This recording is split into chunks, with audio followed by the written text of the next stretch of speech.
तुम्हें जो नाम रखना हो रख दो, जो रखना हो, जितना गंदे से गंदा लगे, छोटे से छोटा लगे, वो नाम रख दो, तुम स्वीकार है, रख दो।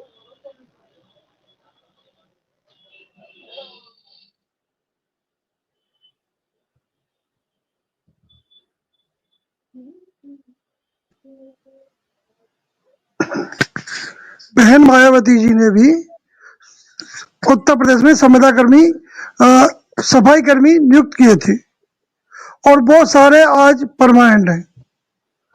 तो शिक्षा मित्र क्यों नहीं हो सकते? जब वो संविदा कर्मी परमानेंट हुए और हमारे यहाँ पर दीनदयाल विश्वविद्यालय है पशुओं का, उसमें ऐसे कर्मचारी थे जो डेली बेसिस वाले थे, केवल उनको ठेकेदार की ओर से पैसा दिए जाते थे और उन्हें भी आज से 10 साल पहले नियमित किया गया और कुछ लोग तो आज पेंशन ले रहे हैं। जो अंगूठा छापे अनपढ़ हैं, अपना केवल सिग्नेचर बनाना सीख गए हैं, उनके बच्चों ने उन्हें हस्ताक्षर करना सिखा दिया है और वो लोग आज पेंशन ले रहे हैं।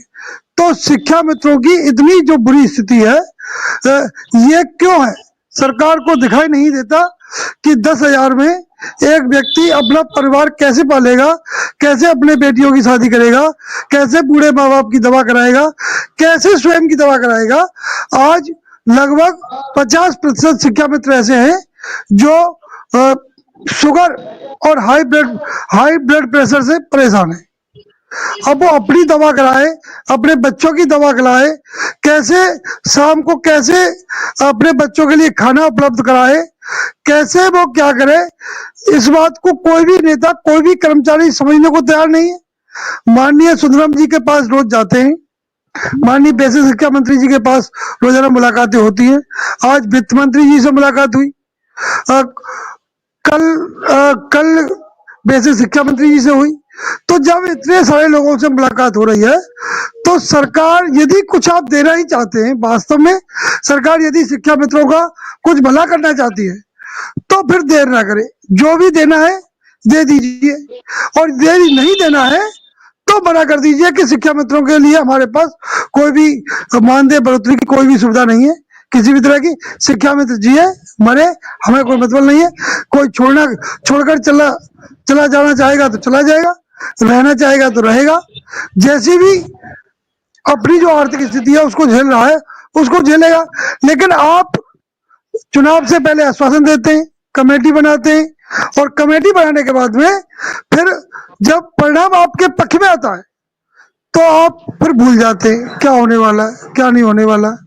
अब हम कुछ ज्यादा कहेंगे तो हमारे ही कुछ साथी कहेंगे कि आप सरकार के विपक्ष में बोल रहे हैं, लेकिन हम भूखे हैं, क्या करें। हमारा हृदय रोता है जब हमारे 3 साथी रोजाना मृत्युशैया पर सो जाते हैं, दो साथी अपनी किडनी बेच रहे हैं। तो बताइए हम क्या करें? ऐसी स्थिति में हम क्या कर सकते हैं? जी साहब। सर मैं ये कह रहा हूँ, मुझे 300 रुपए मिलते हैं, 100 रुपए रोजाना की दवा है मेरी, और 50 से 60 रुपए की रोजाना की दवा माता पिता की है। रोजाना की दवा है। यानी एलर्जी इस टाइप की हो गई है कि कुछ भी खा लो, 3-4 छींक आती है, उसके बाद जुकाम हो जाता है, 3-4 छींके आएंगे, उसके बाद जुकाम हो जाता है। 100 रुपए रोजाना की दवा चल रही है सर, मिलते 300 रुपए, 100 रुपए रोजाना की दवा। और फिर अब ऐसी स्थिति में क्या करा जाए? नई शिक्षा नीति लेके आए थे, नई शिक्षा नीति कोई बाहर के लोग लेके आए थे। नई शिक्षा नीति में प्रावधान किया है कि या तो संविदा को खत्म कर देंगे अथवा संविदा पे लगाए हुए कर्मचारियों को नियमित करेंगे। क्यों नहीं नियमित कर रहे? या तो आप ये कह दीजिए कि भाई बाहर करना है आपको, इसलिए हम आपको नियमित नहीं कर रहे।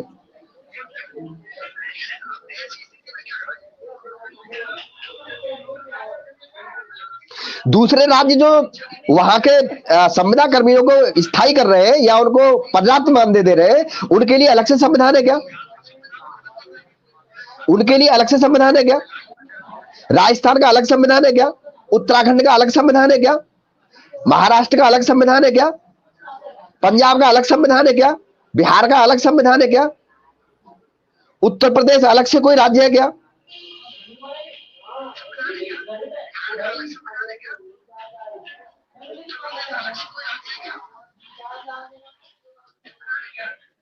चलिए, बात आपने बिल्कुल ठीक की है रमेश जी, बहुत कुछ आपने आज कहा है, लेकिन मेरी आपको गुजारिश है, आप किसी तरीके का गलत कदम ना उठाएं।